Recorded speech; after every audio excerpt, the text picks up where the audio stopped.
Seattle, 2025. The late afternoon sun filters through a wide glass window, casting a golden glow over the silver hair of a man sitting quietly at his desk. That man is Bill Gates, now 70 years old, a living legend of the tech world, and one of the greatest philanthropists of our time. On his desk lies a stack of handwritten pages, the early drafts of his memoir.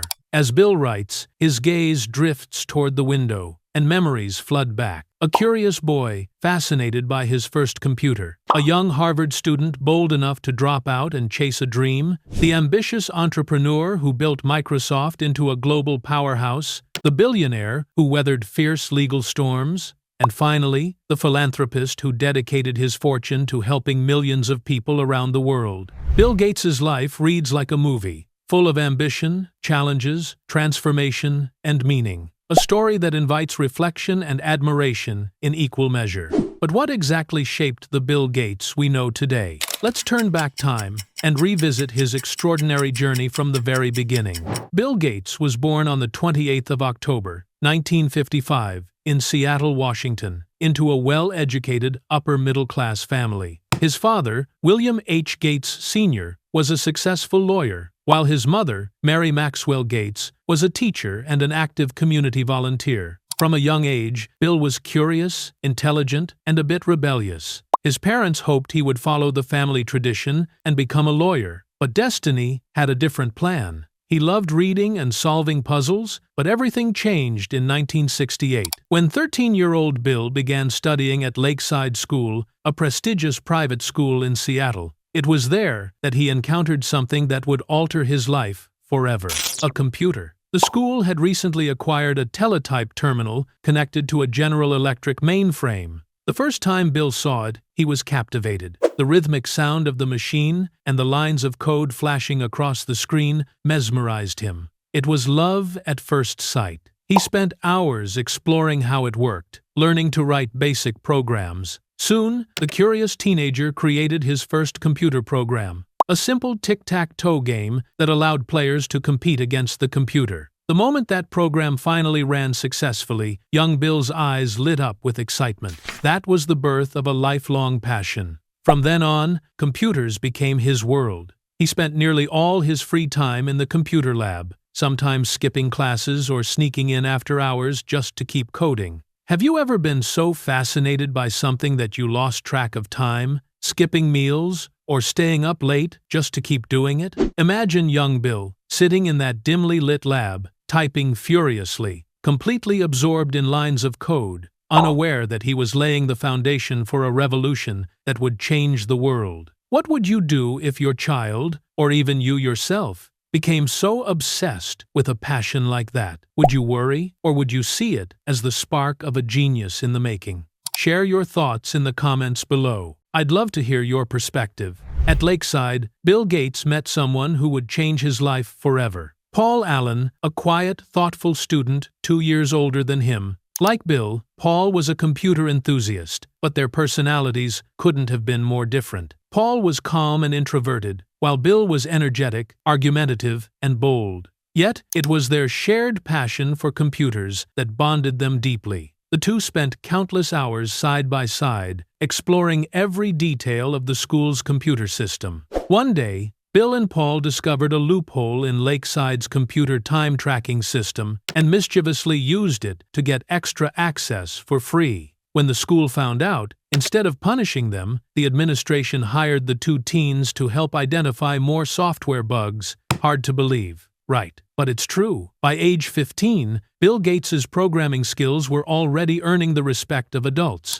In 1970, at just 15, Bill and Paul developed a traffic data analysis program called Traf-O Data. They boldly pitched it to the local Seattle government and earned $20,000. A remarkable amount for two high school students. That early success gave Bill his first taste of the thrill that came from turning technology into business. During his time at Lakeside, Bill also created a class scheduling program for the school. But in true teenage fashion, he quietly tweaked the code, so he would end up in classes filled with girls he liked. A glimpse of both his genius and his mischievous sense of humor. With an exceptional intellect, Bill went on to score an almost perfect 1,000. 590 out of 1,600 on his SATs. In 1973, he enrolled at Harvard University, one of the most prestigious schools in the world. His parents were overjoyed, hoping he would follow in his father's footsteps and study law. But Bill soon realized that his heart wasn't in legal theory or lectures. His real classroom was the university's computer lab, where he spent more time coding than attending lectures. At Harvard, he met Steve Ballmer, who would later become one of his closest friends and eventually the CEO of Microsoft. But the true turning point in Bill's life was just around the corner, and it required a leap of faith. In 1975, Paul Allen, who had also dropped out of college and was then working in Boston, called Bill with exciting news. He had just read an article about the Altair 8800, the world's first personal computer, developed by MITS. The two immediately recognized the opportunity. This was their moment to make personal computing a reality for everyone. They decided to write a basic interpreter for the Altair and offer it to MITS. Fueled by excitement and ambition, Bill spent nights coding, often working straight through until morning. When the day came to present their software at MITS headquarters in Albuquerque, the two young programmers held their breath as the code ran for the first time. And it worked perfectly. The MITS executives were astonished and quickly agreed to license their software. It was a breakthrough moment. At just 19 years old, Bill Gates stood at a crossroads. Continue the safe path at Harvard or take the risk of a lifetime to drop out and start a company with Paul Allen that would soon change the world. If you were in Bill's place back then, would you have dared to take that leap? Let me know your thoughts in the comments below. Put yourself in that moment. What would you have done? Would you abandon Harvard, a dream for so many, to chase a risky idea built around a tiny new computer that hardly anyone had heard of? It wasn't an easy decision. Bill's parents were shocked and worried at first, but passion and vision won. In 1975, at just 19 years old, Bill Gates officially left Harvard during his sophomore year. Together with Paul Allen, he founded a small company called Microsoft, later shortened to Microsoft. In Albuquerque, New Mexico, close to the headquarters of MITS, the company that had built the Altair 8800. In those early days, Microsoft was just a handful of young enthusiasts working in a cramped, rented office. Bill, bursting with energy, juggled everything: writing code, calling potential clients, hiring and training new employees, sleepless nights, quick meals eaten over keyboards, and the thrill of creating something new defined the spirit of early Microsoft. Bill earned a reputation as a perfectionist and a tough critic. He personally reviewed every line of code, rewriting it himself if necessary. Many young programmers found his questioning intense, but it was precisely that high standard that drove Microsoft's rapid progress. Despite his relentless schedule, Bill valued time for deep reflection. Twice a year, he took a break from the world for what he called his Think Week. He would retreat to a quiet lakeside cabin, armed with stacks of reports, papers, and books, and completely cut off communication with the outside world.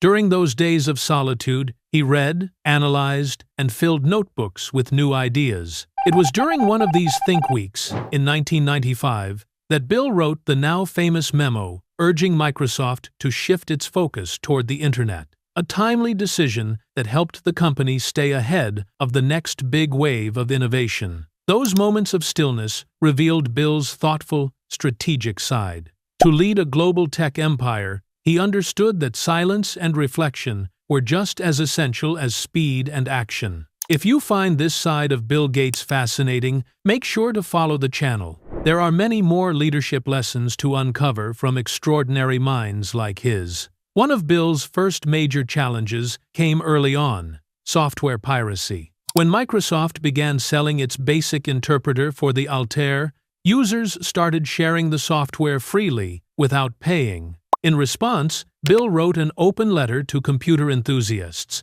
urging them to respect software copyrights and arguing that software should be paid for just like any other product. His strong stance revealed both foresight and conviction. A young entrepreneur, already thinking like the leader of a global industry. By 1979, Microsoft had grown rapidly and relocated its headquarters to Seattle, Bill's hometown, to attract more talent and expand operations. The company was now profitable and gaining a strong reputation in the technology world. Then, in 1980, came another defining moment. The tech giant IBM approached Microsoft for an operating system to power its new personal computer, the IBM PC. Bill made a bold move. Microsoft didn't actually have an operating system yet, but instead of turning down the opportunity, he promised IBM they would deliver one on time. He then quickly purchased an existing system called QDOS from another company, refined it, and renamed it MS-DOS. But the real masterstroke was in the contract. Bill negotiated to keep the rights for Microsoft to license MS-DOS to other computer manufacturers, not just IBM. When IBM-compatible PCs began flooding the market, every single one needed MS-DOS. The deal transformed Microsoft from a small software company into the beating heart of the personal computer revolution. By the age of 25, Bill Gates had outsmarted one of the world's most powerful corporations and positioned Microsoft to dominate the emerging PC era. Few people know that his mother, Mary Gates, played an important behind-the-scenes role in this historic deal. As a respected businesswoman and philanthropist in Seattle, she sat on the United Way board alongside IBM's CEO and personally vouched for her son's integrity and talent, helping to build the trust that led to the partnership. With strategic thinking, quiet family support, and fearless decision-making, Bill Gates transformed a college dropout story into one of the most remarkable success tales in modern history. Would you have had the courage to make that same leap of faith? If you admire that boldness and vision, don't forget to subscribe and stay tuned for more inspiring stories of daring decisions that changed the world. Throughout the 1980s, Microsoft grew at an astonishing pace. The company released a wave of groundbreaking products, new programming languages, productivity tools like Microsoft Word and Excel, and, most notably, a project that would define the future of personal computing: the Windows operating system. Bill Gates believed that graphical user interfaces were the future, a way to make computers more accessible to everyone. In 1985, Microsoft launched Windows 1, its first graphical operating system. It was primitive and not immediately successful, but Bill refused to give up. He pushed forward with Windows 2, and by 1990, Windows 3 became a runaway hit. For the first time, PCs with friendly windows, icons, and a mouse pointer filled offices and homes across the world. The name Microsoft became synonymous with computer software. Then came another major milestone. In 1986, Microsoft went public on the stock market. The IPO instantly turned the 31-year-old Bill Gates into the youngest billionaire in the world at the time. As Windows and the Microsoft Office suite dominated the global market, Bill's fortune skyrocketed. By the mid-1990s, Microsoft was at its peak. Everywhere, from homes to corporations, its software powered daily life. The company poured enormous resources into marketing. For Windows 95, Microsoft spent $300 million on a global campaign, licensing the Rolling Stones' "Start Me Up" as the anthem for the product launch, and even lighting up New York's Empire State Building in the signature colors of the Windows logo. The hype worked. Over 1 million copies of Windows 95 sold in just 4 days, setting an unprecedented record. The Windows 95 phenomenon cemented Microsoft's image as the unstoppable force of the computer age. By age 40, Bill Gates was the richest person on the planet, a status that made him both admired and envied. But at the top, new challenges always await. Microsoft's dominance soon drew scrutiny from competitors and government regulators.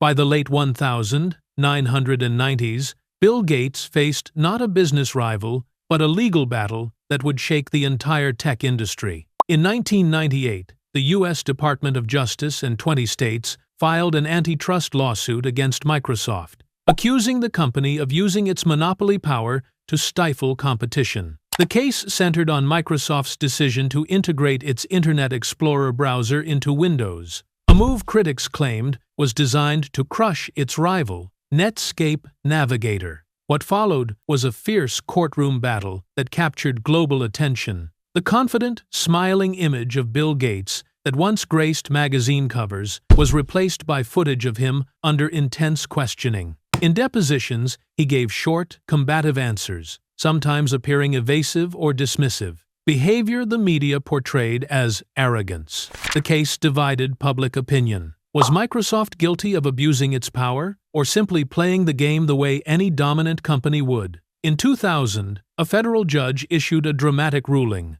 Microsoft was officially declared a monopoly, and the court proposed breaking the company into two separate entities. It was a crushing blow. Imagine spending decades building something from scratch, only to see it on the verge of being dismantled. Bill Gates described the moment as one of the most painful experiences of his career. Determined to save his company, Bill and Microsoft's legal team launched an aggressive appeal. After years of negotiation, in 2001, they reached a settlement with the U.S. government. Microsoft avoided being broken up, but had to agree to strict oversight and measures to ensure fair competition in the software industry. It was a turning point, the end of Microsoft's untouchable era and the beginning of a more cautious, regulated phase. But even in adversity, Bill Gates remained resilient. The young visionary who once dreamed of putting a computer on every desk had built an empire that no lawsuit could erase. What do you think about the case?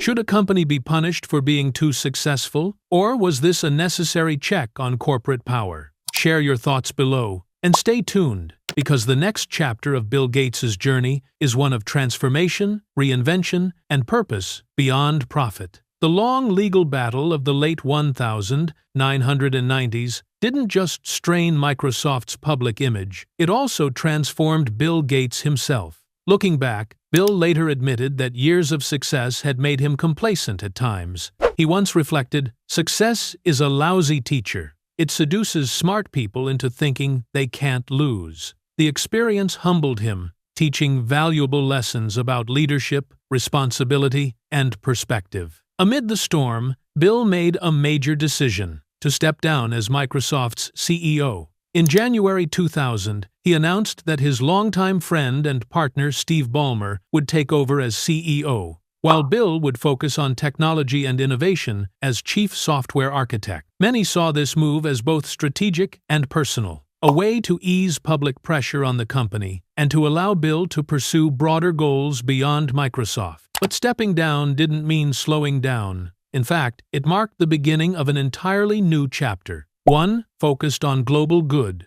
Around this time, Bill and his wife Melinda founded an organization that would reshape the world of philanthropy, the Bill and Melinda Gates Foundation. Before we dive into that chapter, take a moment to think about this turning point. A man once seen as the ultimate symbol of business success chose to step back from the company he built to focus on helping others. Was it the right decision? Maybe sometimes stepping aside isn't a retreat, but a powerful step forward. What do you think? Share your thoughts below, and don't forget to subscribe so we can continue this journey through the next inspiring stage of Bill Gates' life. After the storm came renewal. Bill Gates entered a new era, one defined by philanthropy and a sense of global responsibility. His mother, Mary Gates, had long instilled in him the importance of compassion and service. She was deeply involved in local charities and community organizations, and even after her passing in 1994, her spirit of giving continued to guide Bill's path.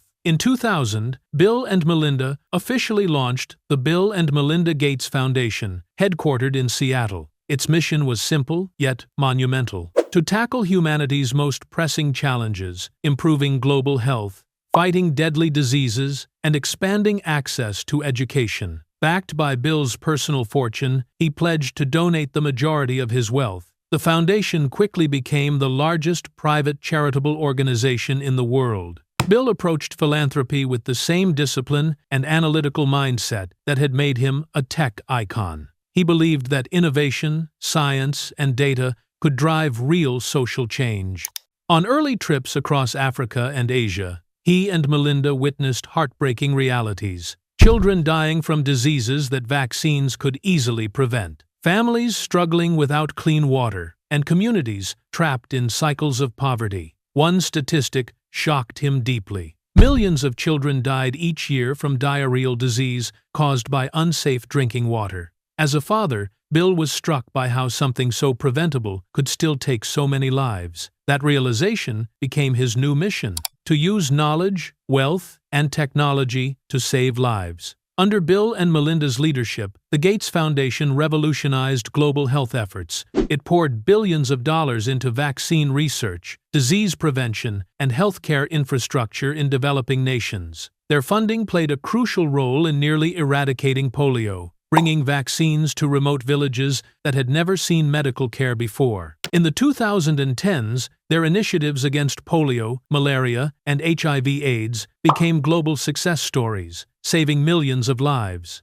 Bill often said, "There's no reason a child anywhere should die from a disease we already know how to prevent." That conviction drove his foundation to distribute mosquito nets, improve access to clean water, and support next-generation vaccine development. Seeing Bill Gates, once the competitive software mogul, holding children in rural clinics or talking with mothers in remote African villages is a powerful image of transformation. It's remarkable, isn't it, how someone once defined by business ambition could later devote that same intensity to humanitarian work. If you find that shift inspiring, stay tuned. We have more to uncover about how Bill's mission continues to evolve. Beyond health, education became another cornerstone of the Gates Foundation's work. Bill and Melinda believed that learning is the ultimate tool for empowerment. They funded libraries, built computer labs, and brought internet access to underserved rural areas. In the U.S., they launched the Gates Millennium Scholars Program, which has helped thousands of minority students attend college. Around the world, their foundation has supported modern teaching methods, new curricula, and teacher training in developing countries. For Bill, education was more than charity. It was investment in human potential. As he once said, "If you give people the tools and the knowledge, they can solve their own problems." The quiet, consistent work that Bill and Melinda have done in education continues to touch lives from small African villages to crowded schools in Asia. It's a reminder that change doesn't always happen through big speeches or grand gestures. Sometimes it begins with giving someone, somewhere, a chance to learn. Do you agree that knowledge is the key to lasting progress? If you do, make sure to subscribe and join me in celebrating stories that highlight the power of learning, compassion, and human resilience. Just like the incredible journey of Bill Gates, the dedication of Bill and Melinda Gates has inspired millions around the world. In 2005, Time magazine honored the couple, along with U2's Bono, as Persons of the Year. Recognizing their extraordinary contributions to global philanthropy, the magazine called them the people who give hope to those who need it most. A year later, in 2006, Bill's close friend and legendary investor Warren Buffett made a historic announcement. He would donate the majority of his fortune, tens of billions of dollars, to the Gates Foundation. The decision sent shockwaves through both the financial and philanthropic worlds, instantly expanding the Foundation's capacity to tackle humanity's biggest challenges. Then came a full-circle moment. In 2007, Harvard University, the very school Bill had dropped out of 3 decades earlier, awarded him an honorary Doctor of Laws degree and invited him to give the commencement address. Opening his speech with humor, Bill said, "I've been waiting more than 30 years to say this. Dad, I finally made it through college."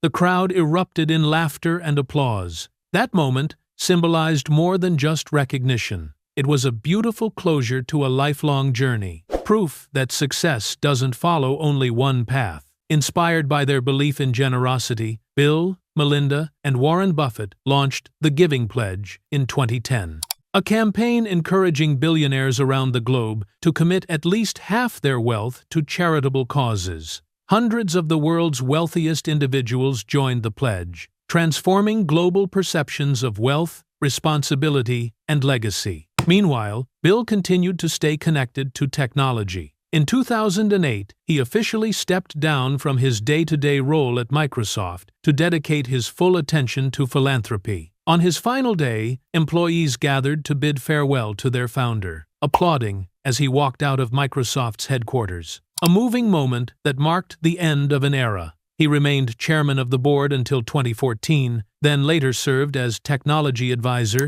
continuing to follow emerging trends like artificial intelligence and clean energy. And what about retirement? For Bill Gates, it never really happened. He simply redirected his energy, from building software for computers to building solutions for humanity. In later years, Bill also reconnected with old rivals and friends. His relationship with Steve Jobs, co-founder of Apple, had once been defined by fierce competition. But time softens all rivalries. In 2007, the two icons appeared together on stage, sharing laughs and memories of their early battles. Then, in 2011, as Steve's health declined, Bill visited him at home. They talked for hours, not as competitors, but as two men who had changed the world together. After Steve's passing, Bill spoke movingly of their final meeting, saying he admired Jobs' vision. While Steve had acknowledged Bill's role in bringing computing to the masses, their reconciliation became a timeless lesson in respect and humanity. Proof that even the fiercest rivals can end as friends. During the COVID-19 pandemic, Bill's calm leadership and dedication to science gave hope to many. Through the Gates Foundation, he donated hundreds of millions of dollars to support vaccine research, healthcare systems, and medical access for low-income nations. Although conspiracy theories circulated online, baseless rumors claiming he used vaccines to track or control people, the majority of the world recognized his steadfast commitment to saving lives. His work reminded people that compassion and science can coexist, and that kindness can be as powerful as innovation itself. In 2021, however, Bill and Melinda Gates announced their divorce after 27 years of marriage. The news surprised many, as they had long been viewed as one of the world's most influential and harmonious couples. Yet both emphasized that they would continue working together in philanthropy. Their separation was handled with grace and mutual respect. Melinda later stepped down as co-chair in 2024, pursuing her own projects, while the foundation was renamed simply the Gates Foundation, with Bill as sole chairman. Despite their personal split, they remain close friends, often appearing together at their children's milestones, a reflection of maturity and shared purpose. Now, in 2025, Bill Gates turned 70. He is no longer the richest man in the world. That title has passed to new figures like Elon Musk and Jeff Bezos. But Bill doesn't seem to mind. His goal is no longer to accumulate wealth, but to give it all away. In fact, he has announced plans to spend down the Gates Foundation's entire endowment by 2045, ensuring that all funds are used for humanity within his lifetime and Melinda's. It's his way of ensuring that his fortune continues to serve those in need, not sit idle for generations. Looking back on nearly half a century of innovation and service, few can deny Bill Gates' impact on the modern world. In technology, he helped ignite the personal computer revolution, bringing software and connectivity to billions. In philanthropy, he redefined what it means to be a billionaire, proving that vast wealth can be a force for good. By some estimates, health programs supported by the Gates Foundation have saved tens of millions of lives around the globe. From remote African villages receiving vaccines to underprivileged students in Asia earning scholarships, the ripple effects of his generosity reach across continents. The life of Bill Gates is a story of curiosity, vision, and compassion. A journey from a teenage computer prodigy in a garage to a man who dedicates his fortune to improving the world. He has shown that technology and empathy don't oppose each other. Together, they can create miracles. So what about you? Which side of Bill inspires you more? His groundbreaking innovation or his boundless philanthropy? Share your thoughts in the comments below. And don't forget to subscribe to keep exploring more inspiring stories like this one. As the sun sets over his lakeside home in Seattle, Bill gently closes his manuscript and gazes out across the calm water. A faint smile appears, the smile of a man who has reached the summit and now devotes his days to lighting the way for others. His story isn't over. The best chapters may still lie ahead. As Bill once said, most people overestimate what they can do in 1 year and underestimate what they can do in 10. He believes that great change takes time, patience, and perseverance, and he's ready to spend the rest of his life proving it. If this story moved you, make sure to subscribe so we can continue exploring the lives of extraordinary people who remind us that ambition, kindness, and purpose can truly change the world.